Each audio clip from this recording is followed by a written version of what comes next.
everybody. Glenn Knoblock coming to you from my office in Wolfboro, New Hampshire, and here to present to you today my program on brewing in New Hampshire. Now, in these difficult times, of course, we've had to cancel many in-person audiences, so my apologies to those in Plastow and Dunbarton and my friends at the Long Blue Cat down in Londonderry. I hope that we can reschedule those events soon, but in the meantime, just like everybody else, right, we got to adjust to this COVID situation. I also wanted to take a minute to thank the folks at the New Hampshire Humanities for all they're doing behind the scenes. They really are working hard to find new ways to get programs like mine and many of the other presenters out and available to the people in the public in new and different formats than what we're used to. So just like me here, I'm an old dog trying to learn a new trick, but hopefully this will come off well. But remember, the New Hampshire Humanities, our mission of connecting people with ideas has not changed. So I hope that you can use these programs, whether it's something to provide a little entertainment in your off hours, or maybe even use part of it as some of your homeschooling curriculum. No matter which way you use this humanities program, I hope you enjoy it, and I hope there comes a time very soon when we can all get back together, meet in person, perhaps in different ways or more spaced out ways. But I look forward to seeing my audiences in person very soon. And I want to thank everybody. New Hampshire always comes together during times of crisis like this, and I'm so proud to see what everybody in our state is doing to keep everybody, our friends, our neighbors, our co-workers safe during these difficult times. So I commend you all for what you're doing. And with that, let's get into the program. So I'm going to transition here over to my screen. You've seen enough of me, so bear with me for a second as we get to where we need to be.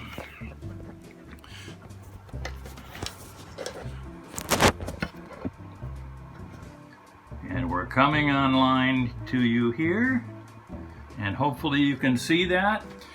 And so, brewing in New Hampshire, we're talking about the history of brewing in the Granite State, really from early colonial times down to the present. And I like New Hampshire's brewing history because we're not a big state, we don't have a lot of people, but we have a lot of interesting things that have taken place over the years. What's important to remember, of course, is that beer was a vital part of our early colonist diet. For many people, of course, it still is today. Of course, there were no age restrictions or anything like that. But what a lot of people don't realize is that beer was consumed by both the young and the old in many different formats. There were many different strengths of beer. And these come from our English culinary traditions, traditions that were carried over here by the first settlers. Water in the old country was not always potable, fit to drink, so beer really from the 800s on in English history was a vital part of their diet. So that's what they brought to their country, to this country. As a matter of fact, the ships that carried our first colonists to these shores, the sailors were served as part of their rations a beer that was called ship's beer, the strongest beer of all types, as you suspect a sailor might like. So again, early on. Now, it is interesting, there was plenty of cool, cold running water in many of our settlements, but this was not something that an Englishman, or woman for that matter, would like to drink. So early on, as early as the 1630s, colonists were writing back to Captain John Mason in England requesting brewing supplies and items to make beer because they were short on these things. The other interesting aspect of our brewing history is the involvement of women. Today, many women are involved in the craft brewing business and are a vital part of that, not only in the brewing side, but also on the consumption side. And like so much in the craft brewing history of New Hampshire, it's a story of what comes around goes around. We look at tavern keeping, which was the main commercial source of brewing early on in New Hampshire. The other source, of course, being home brewing, home consumption.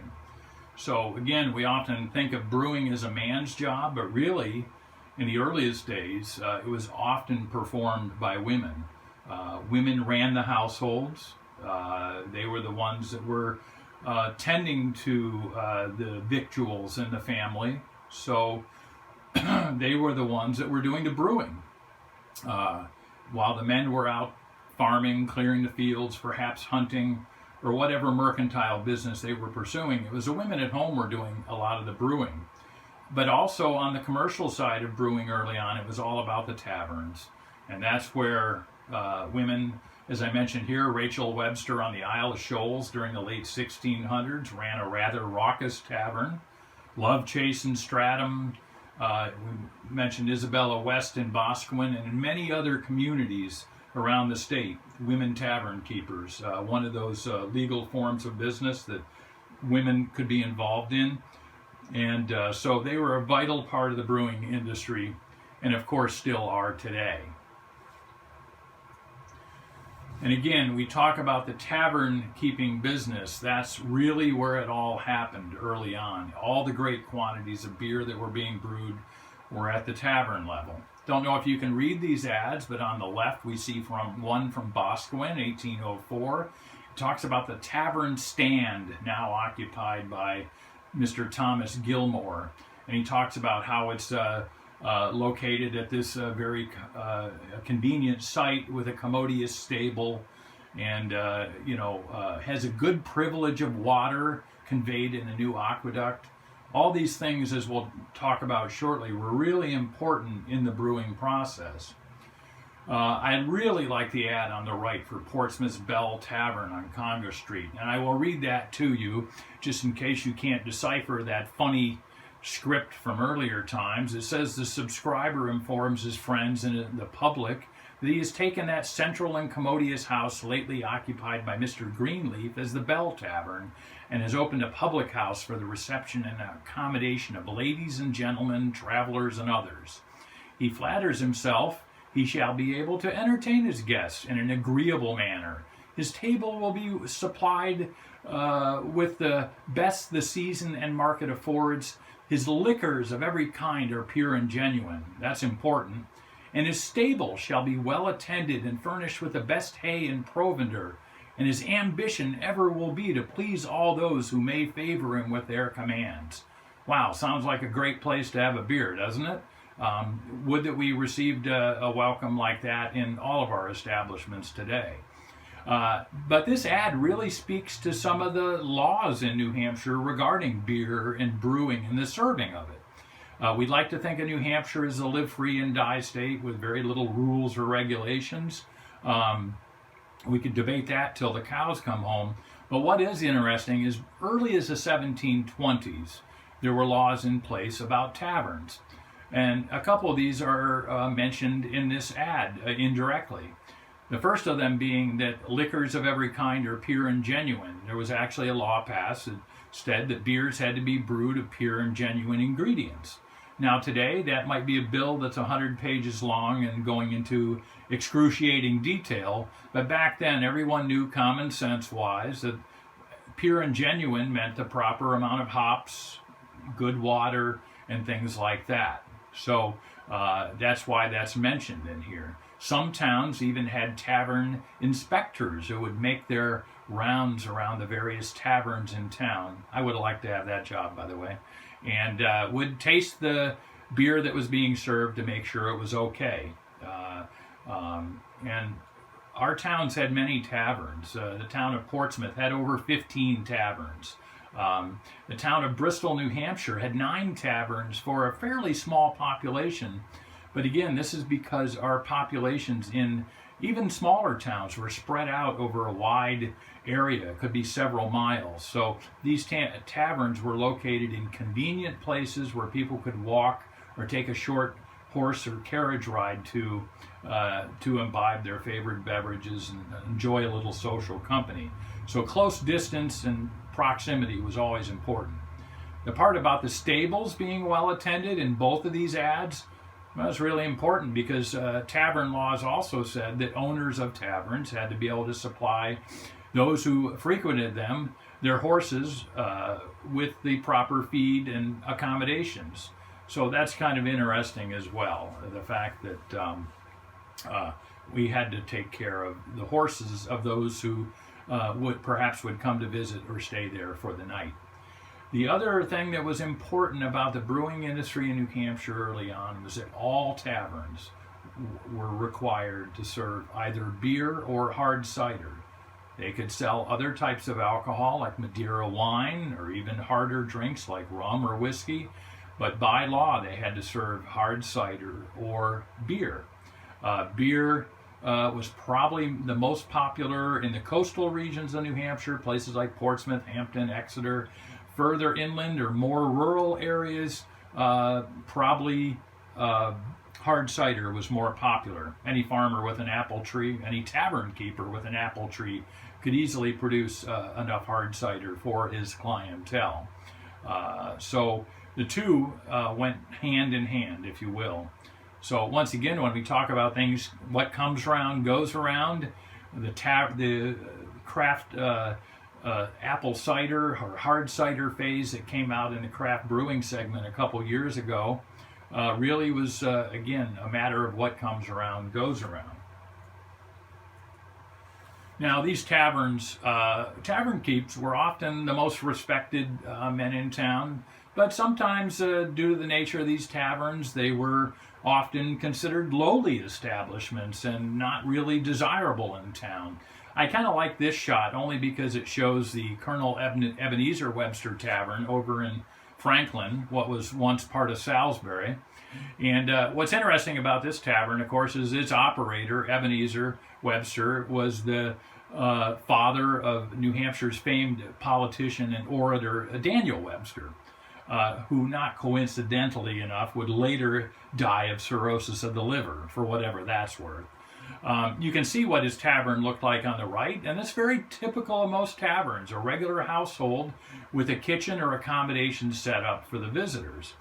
However, a political cartoon shown here on the right shows kind of the rundown nature of what was supposed to be the Webster Tavern, and this was supposed to be a diss on Daniel Webster when he was running for office, and when he was at the height of his fame.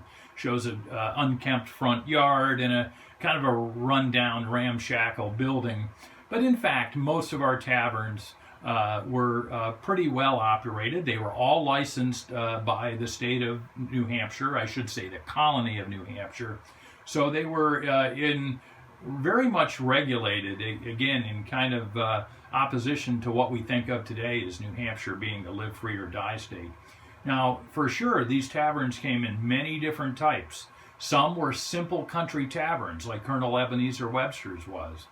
Others were really for the height of the wealthiest clientele.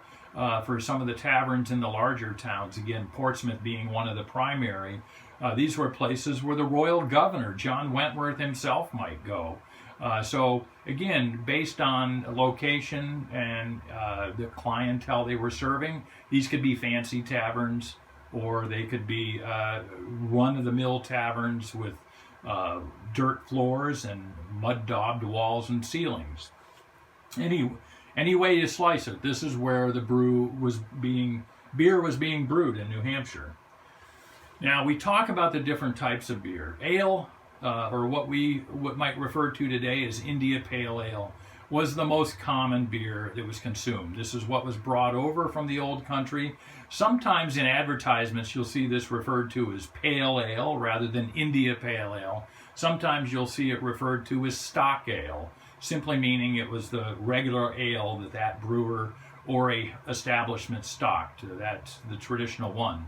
India Pale Ale was very popular, and today, of course, it's the most popular craft beer out there. So it has a long history.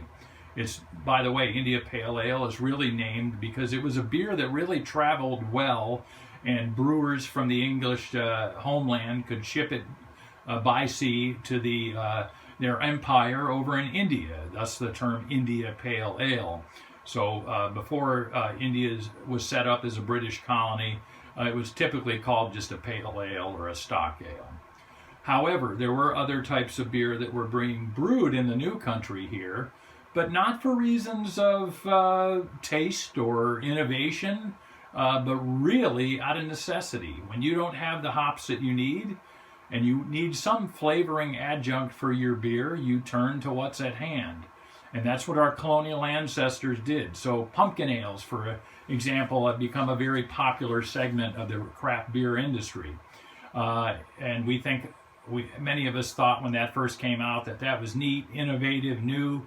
No, it harkens back to the old times when things like pumpkins and gourds and spruce tips were used because they were readily at hand when hops were not available. And even though hops could be grown in New Hampshire, they were not commercially grown on a large-scale basis. So each tavern keep might have his own hop yard, or someone in town who served as a maltster as part of the brewing process would have his own hop yard. But either way you slice it, there were shortages of hops at times. So our colonial ancestors really went to whatever they could find. I like, myself, the maple flavored ales that are available today. You see the one from Long Blue Cat there on the right, one of my favorite. Woodman's up in Bristol also does a maple, as does the Woodstock Inn Brewing Company. And again, we do that today for crafty reasons, but back in the day, they did it really as a nice flavoring. So think about that the next time you're having one of these fancy flavored ales used with these seemingly exotic ingredients. What you're really doing is hearkening back to the early colonial times. Now, it'd take a little while for the breweries that we know of today, the commercial breweries as we think of them today, would take a while to come along. So in the interim, there were some steps that were being taken. What's most fascinating, and the only place in North America, as far as I know, that this happened, was in Portsmouth in 1789. The Reverend Samuel Haven, who I like to call the patron saint of modern brewing, proposed that the Piscataway Association of Ministers build a brewery in the area, sponsored by the local ministry. Sounds like kind of out-of-the-box thinking, doesn't it? Well, really, there was a reason for that. Because ministers of the day who would visit their parishioners, their homes, on a yearly basis, what Samuel Haven saw in Portsmouth, a seafaring community, he didn't like what he saw. He saw drunken sailors who were really fond of the harder, the demon drinks, if you will, whiskey, rum. And he thought, why not build a brewery? We can get regular beer, more beer into the hands of our locals, and perhaps mitigate the effects of these hard or demon drinks, if you will. This was not a crackpot idea by any means. Samuel Haven was well respected in town. However, the brewing industry was not yet ready to get started, and in the 1780s, we were just starting to build our national economy. We were worrying about getting the Constitution operating and things like that. So the Piscataway Association minister had more bigger fish to fry, if you will. So this measure was tabled. But the fact that it took a New Hampshire minister to actually, suggest maybe the first operational modern brewery in our state is quite interesting, don't you think? And it really harkens back again to European traditions. Think where the beer has been brewed in mainland Europe. Trappist monks in Belgium, and monks and abbeys in Germany, where brewing has been a tradition for 1,000 years. So not so out of the box thinking as we might think today, but still a novel idea. So let's tip a hat, or maybe tip a pint to Reverend Haven there. Now, New Hampshire did have some early brewers. I mentioned William Pottle of Stratham. He was a maltster from the 1760s until the eve of the American Revolution.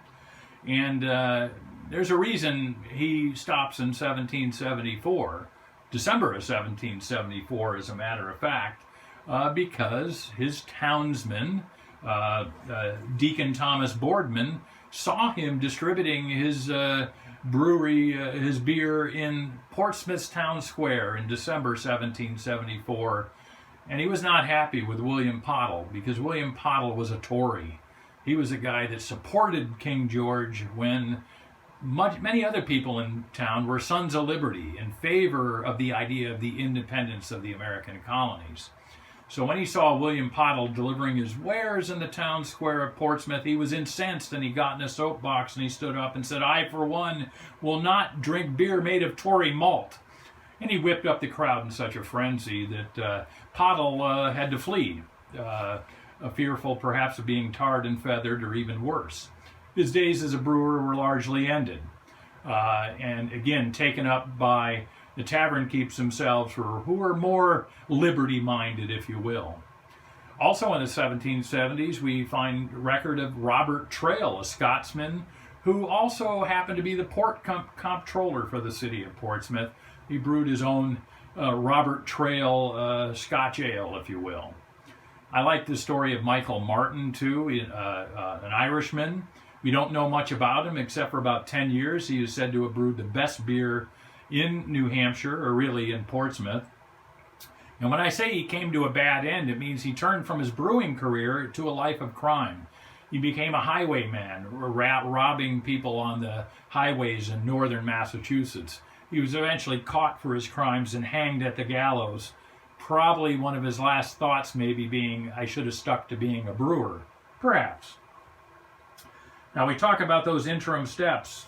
Well, it was at the small shops and storefronts. We might call them country stores today, or even hardware stores perhaps. So here we see an advertisement for John Bodge of Portsmouth. And at his house, as he states, in Daniel Street, you could get excellent strong beer. Just what a sailor needs, right? But you could get it by the barrel or the gallon or less quantity. Really, you could get whatever quantity you want. So this is really the place where beer was being sold in between the time of the taverns and the first commercial brewery being established in the 1850s. Many of these establishments, Bodge's was not the only one. Most towns probably had an establishment like this that were selling beer in small quantities, much like our craft breweries are doing today in places like Franklin and Wolfboro and name any other town, really. In some cases, though, these vendors also sold whale oil for illumination. They sold kegs of nails for the builders, and all sorts of commodities. Really a country store. So this is what we saw really from the late 1700s until the mid-century there. There were many other influences at play in the brewing tradition of New Hampshire, and the temperance movement was one that certainly played a big part, beginning in the 1820s, when this idea of banning alcohol consumption for moralistic reasons really took place. And New Hampshire was very active in the temperance movement. And I kind of like this ad. I'm going to attempt to read this for you. I know it's a small print here. But he talks about, Charles C. Hodgson does, he talks about this valuable article has long been sought for and lately discovered. And that's a lie. Champagne or small beer has been around for centuries, long before Charles Hodgson was brewing it. And that's really why I like this ad, because it is it's really filled with a lot of lies, like a snake oil salesman back in the day claiming things that weren't true. Now, Charles Hodgson goes on to say that although many have sought to find out the invention of this beer, they have never been able to discover its genuine origin, nor cannot. Unless, of course, they get a certificate from him. That's convenient. But he does go on to say, "I shall keep at all times through the summer season the same kind of beer at my shop, opposite the American House," which is a big hotel in Concord, right near the State House, or, most importantly, otherwise in a cart, which will pass frequently through the streets of town.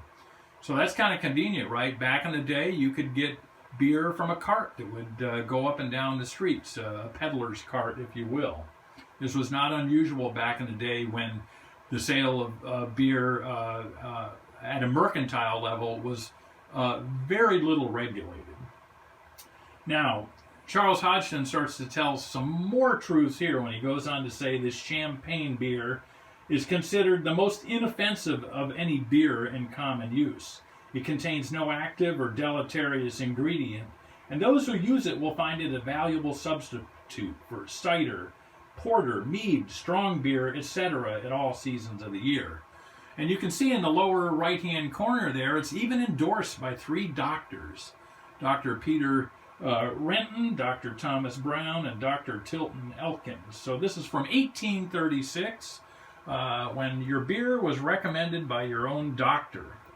Now, of course, the reasons behind this ad are pretty simple. With the temperance movement taking place, there were those that were offering, and there were customers that were seeking an alternative to the harder, higher alcoholic beverages of the day. Champagne beer was very lightly fermented, maybe a week, 2 weeks at the most, and had a very low alcoholic content, probably under 4%. So very little effects to it. And again, this caters to the beginnings of the temperance movement. But that would be a long time in coming.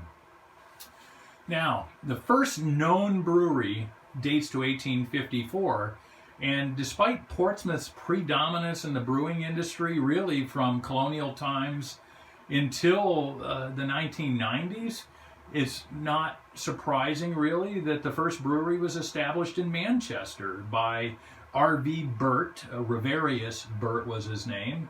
And he was a German immigrant who, as the ad shows, offered pale, amber, and cream ales, put up in hogsheads, barrels, and half barrels for retail and family use. And he goes on to say again later on in the ad, for family use. Again, emphasizing the fact that beer was consumed still at this time in the 1850s and would be right up until Prohibition by all members of the family.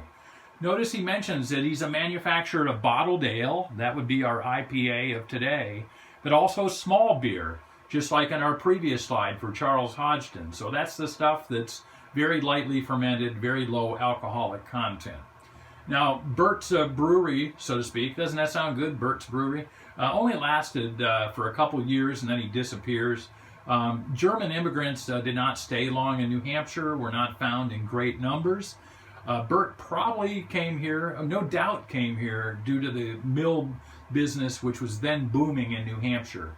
And wherever you have mills, you have a lot of men, and you have a lot of thirsty men who need beer to drink. So he was able to do his business there.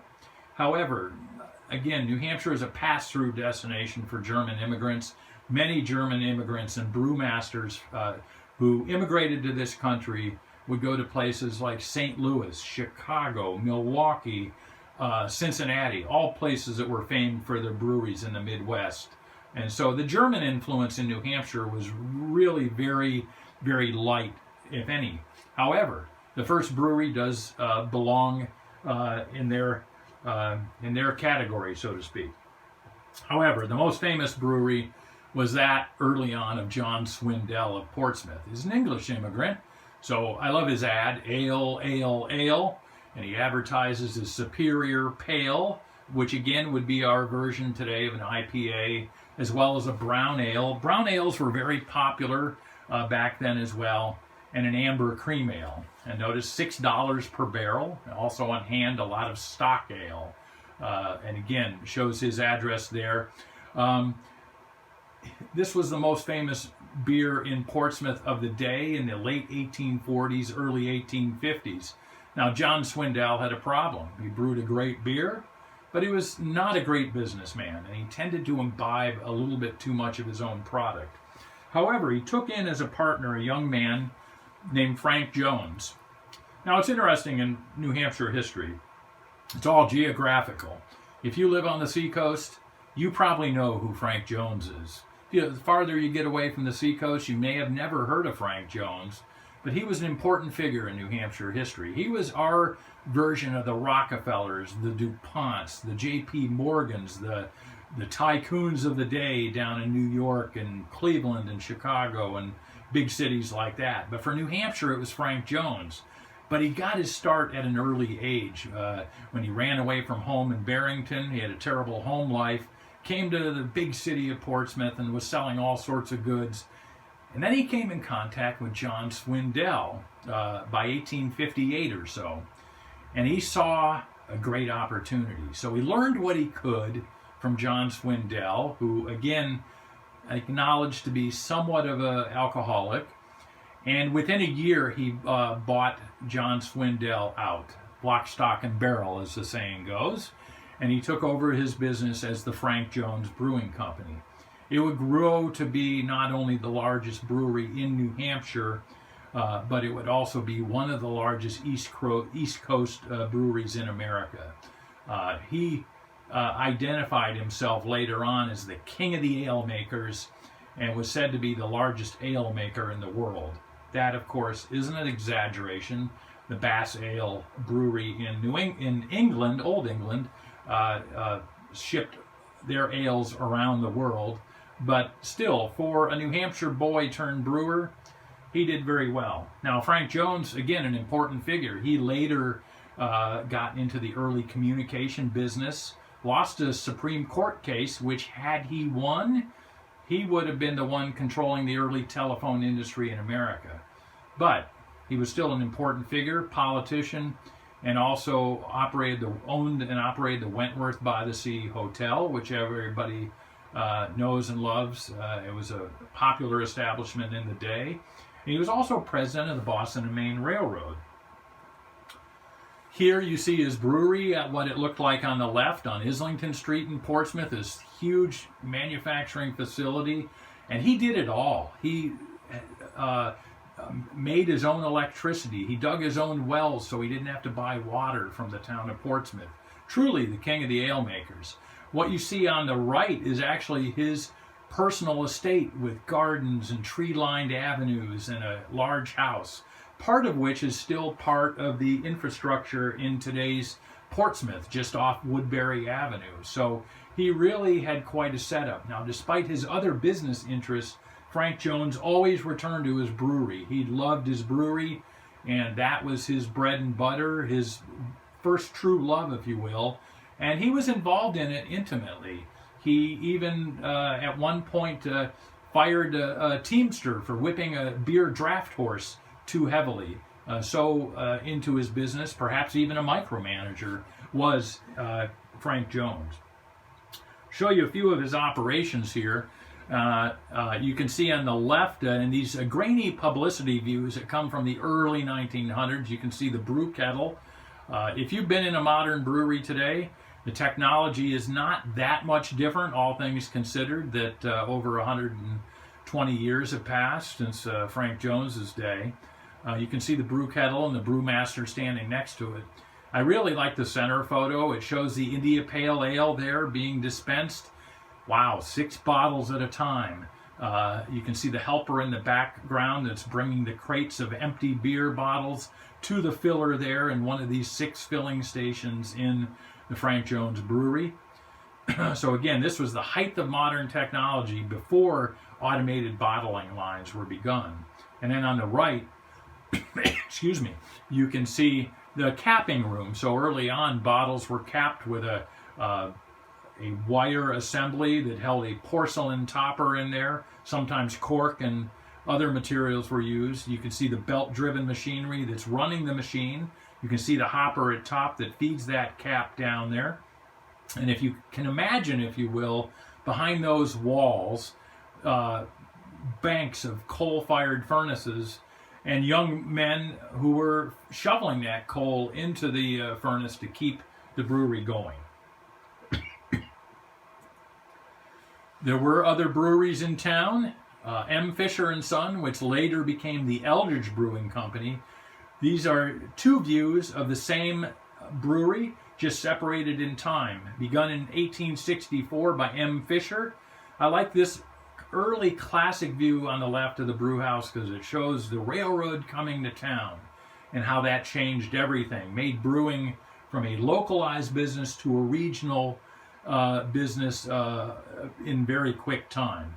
You can also see a later version of the Eldridge Brewing Company. With the addition of a son-in-law, M. Fisher became the Eldridge Brewing Company and was New Hampshire's second most popular beer, widely distributed. And parts of that building, again, off Islington on Broad Street today, are still in existence.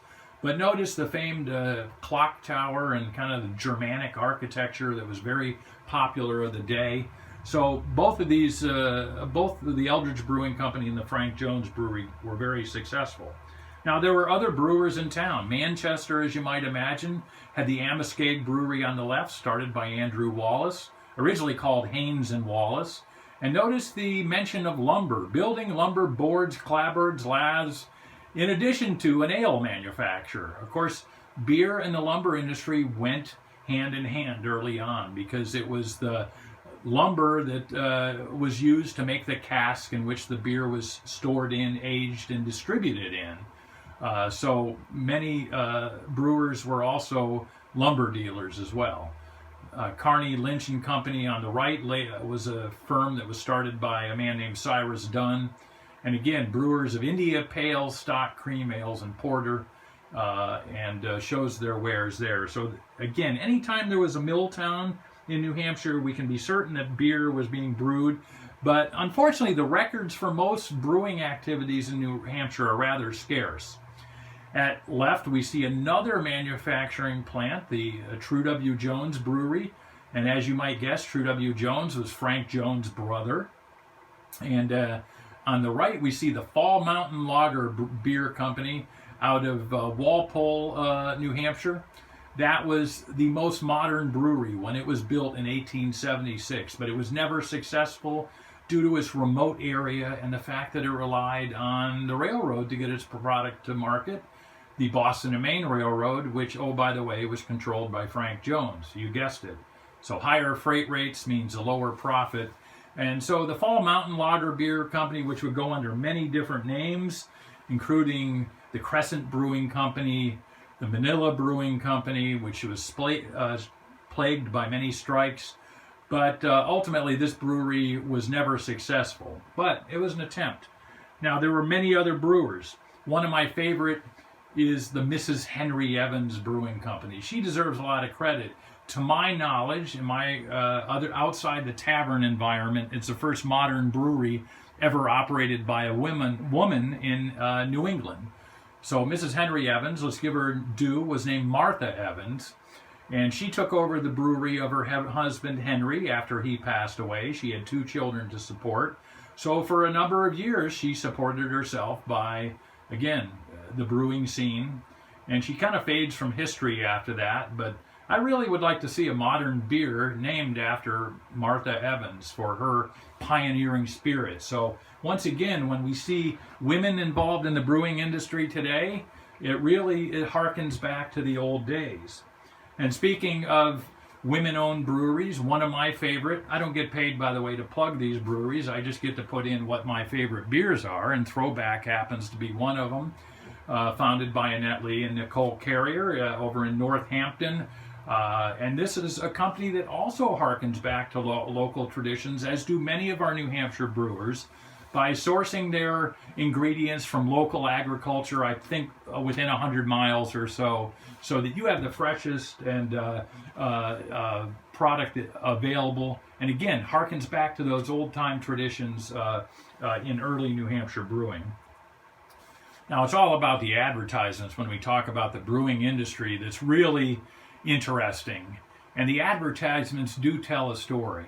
Some of these stories are the old-fashioned stories that we all know and love. Because sometimes, right, having a beer is just about socializing and having fun with friends and family. Well, that's what we see in these pictures here for the Mountain Spring Brewery, yet another of the iterations of the brewery over in Walpole. We see a young lass there hoisting a glass of ale, certainly having a good time. On the right, for the Eldridge Brewing Company, we see a more refined setting, perhaps, for a couple out on the town at their local drinking establishment with a fancy waitress there serving lager beer. Now, we talked about the Germanic influence. IPAs would remain popular in New Hampshire right up until the 1950s. But in Portsmouth in particular, the lager beers were seen as the exotic beers which had their German origins. Never very popular, but in Portsmouth at least, they tried to introduce that, but it was always a secondary choice. Women, of course, have always been portrayed in beer advertisements, are to this day. But there was a reason in the early 1900s they were being portrayed, and that was trying to save the brewing industry.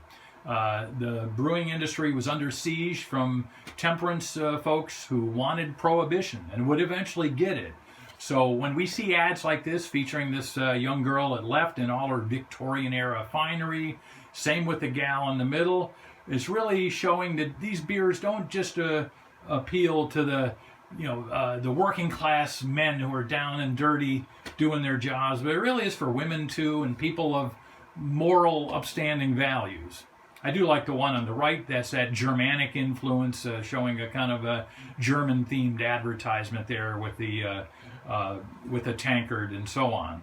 So these advertisements were as much about portraying their business in the best possible light, as well as trying to, all in the hopes of saving their business.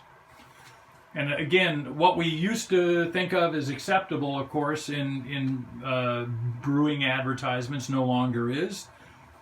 The use of children in advertisements is really not allowed to this day. But back in the early 1900s, Frank Jones had no problem featuring these three young girls in there. And of course, drinking and driving back in 1906, there was nothing frowned upon that. And it really wouldn't be until the 1970s and 1980s that finally we would put a stop to that. But here we see a roadside advertisement for a touring car stopping at a roadside tavern where you didn't even have to get out of your car to have a beer before you headed out on the open road.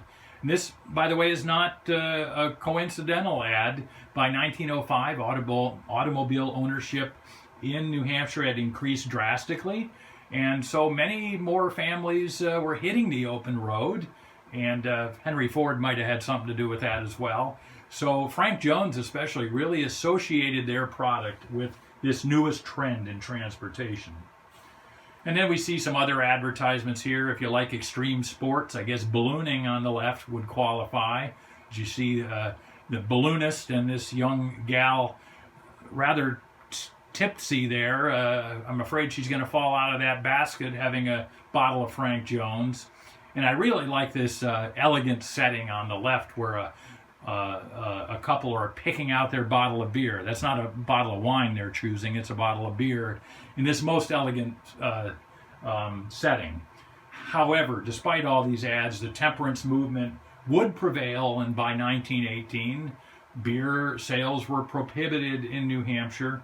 Although brewing would never stop. There was certainly illegal brewing going on, and that's a whole other subject for another lecture, or better yet, a Ken Burns documentary special.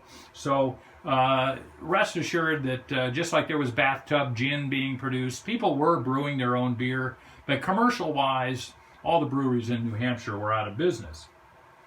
They would return in 1933 once Prohibition was lifted, and I love these advertisements. Frank Jones Ale is back. You can feel the excitement in that ad, can't you? We're in the center there. It's a wonderful brew. It's new. A new label ensures new quality. I don't know what that means, but it's fun nonetheless. And on the right, we see one of the last of the iconic ads for Frank Jones. Again, this idea of transportation. We've got a wholesome young gal there, stopped by the side of the road, pops open the trunk and pulls out a case of Frank Jones. Don't do this today, folks. You can't. That's not allowed. But you can see these ads. Now, unfortunately, brewing would end with the closure of Frank Jones in the early 1950s. And part of the problem that was happening in New Hampshire, as well as around the country, was that our brewing tastes were changed. Folks, young men no longer wanted to drink their father's ale, so to speak. So many breweries were closing down. Many were consolidating. World War II really was the start of that, as many young men went off to war and got to taste beer for the first time. And when they came back, they wanted a different type of beer. So the brewing industry consolidated, changed, and would remain rather that way until the 1970s. Brewing would go out in New Hampshire in 1950 and not return until 1972 with the arrival of Anheuser-Busch and Merrimack. But even then, we talk about New Hampshire, beer in New Hampshire and nationwide through the 70s and the early 80s was considered the worst in the world. Our beer, American beer, was bland, drab, not all that exciting, with a few exceptions in other parts of the country. And that's how the craft brewing revolution got its start, beginning actually with Jimmy Carter in the mid-70s when he changed some of the home brewing regulations that would allow home brewers to brew more beer. And eventually by the 1980s we see craft brewing centers rising in places like Seattle and Portland, Oregon, and San Francisco, Denver. And eventually the craft brewing revolution would come to New Hampshire in the 1990s, and it would bring many microbreweries would come. Many would go too. I like Nutfield Brewing Company, which was not a success in New Hampshire overall. And of late, we talk about microbreweries or nano breweries who are brewing very small quantities of beer. So today, New Hampshire is home to at least 75 breweries, and that number may be at close to 80 by now. And they are really vital parts of our economy, and they are vital parts of our culinary tradition. I like to remind people that when you're having a New Hampshire beer, you're really hearkening back to our colonial days when they were drinking beer that was produced right in town there, fresh from somebody they knew, and knew they could get a good product. So once again, I don't get paid by the industry. I just like beer. So I hope that in your course of beer drinking that you will patronize our local brewers, and in addition to whatever other big brands you may be drinking, because that's really where it's all at. That's where the best beer is being brewed today. Nothing wrong with having a Budweiser. I'm not a beer snob. On the other hand, we can find many other things as well to suit our tastes. And there's a lot of good brewers that are doing good work. And I look forward to a redo of the New Hampshire Craft Brewing Week, which originally was slated for the first week of April, had to be canceled. So hopefully we'll see that again in the very near future, and many events that may be coming to you. And if you want to learn more, well, you can check out my book with James Gunter called Brewing in New Hampshire, which talks about the same things I talked about, but in much greater detail. So I hope you'll check out my book. Before we end, even though we don't have a live audience, I'm going to answer a few questions that you may have. While I can't divine all the questions that you at home may have, there are a lot of questions that I get at this presentation frequently over the years. And so the first one I am often asked is, how did they know how strong a beer was back then? You know, today we can measure a beer's strength by its alcoholic content. So when you see it's 7.4% or 10.1, you know you're in for a strong beer, as opposed to something that's 4.1%.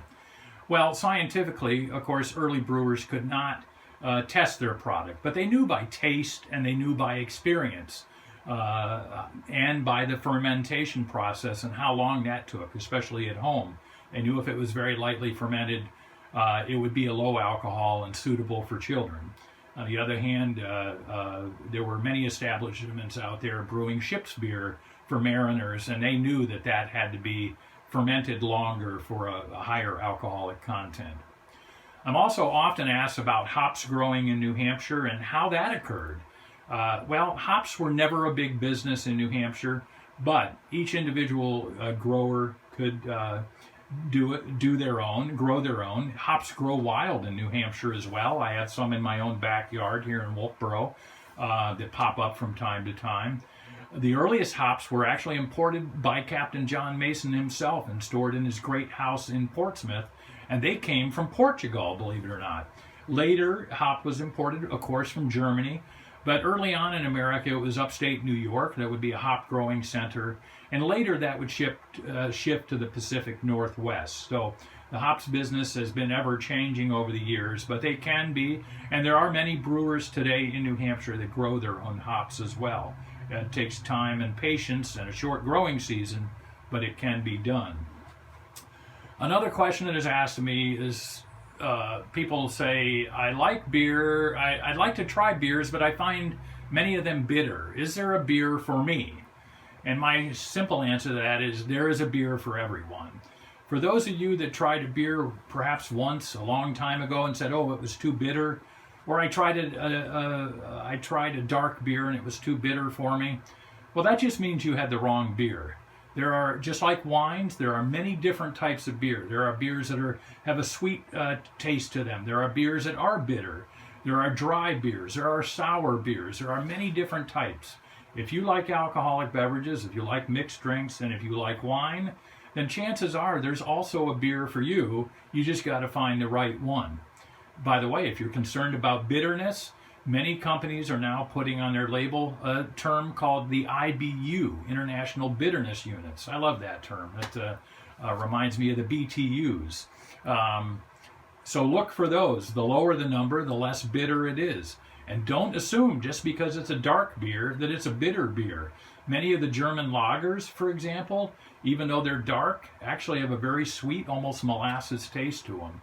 If you can't find an IBU listing for a beer, you can go online very easily, right when you're in the supermarket on your iPhone or whatever device you have, and you can check it out.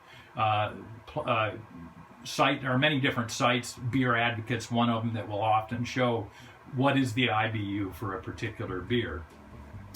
With that being said, I wish we had more time here today. I would like to thank you all for tuning in. I hope you look forward to some other New Hampshire Humanities presentations that will come your way. And again, I look forward to the time when I can see my audiences in person. Until then, be safe, be well, be protective of your neighbors, your family, and let's keep doing things the New Hampshire way, and have a great day.